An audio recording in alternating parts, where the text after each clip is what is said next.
আজি হৈছে মাঘৰ 15 তাৰিখ আৰু আজি আছে আমাৰ গাঁৱত ভাগৱত যাত্ৰা আৰু ধৰ্মসভা। তো সেইবাবে ময়ো মেখেলা চাদৰযোৰ ধুনীয়াকৈ পিন্ধি ল'লোঁ।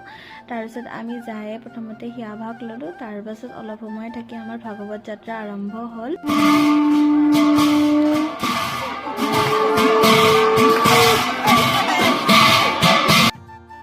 প্ৰত্যেক বছৰে আমি এনেকৈ গাঁওখন ঘূৰিবলৈ যাওঁ আৰু ইমান ফূৰ্তি ইমান উল্লাসেৰে ভগৱানৰ নাম লৈ লৈ নাচি বাগি ধুনীয়াকৈ ভাগৱত যাত্ৰাখন আমি শেষ কৰি লওঁ। আৰু এয়া হৈছে আমাৰ সৰু বৰমাই মোক বাৰ বাৰ কৈছিলে আজি মোক দেখাই নিদিয় নেকি, তেওঁ ধুনীয়াকৈ চাদৰ মেখেলাযোৰ পিন্ধি লৈছে, এটাক দেখাই দিলে।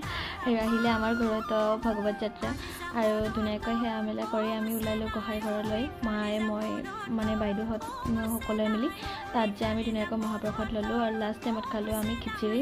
তো আজিলৈ মানে আকৌ অলপ নেক্সট নিউ ব্লগত। আৰু যিসকলে মোক ইউটিউবত ছাবস্ক্ৰাইব কৰা নাই তো ছাবস্ক্ৰাইব কৰি ল'ব, নতুন নতুন ভিডিঅ' আহি আছে।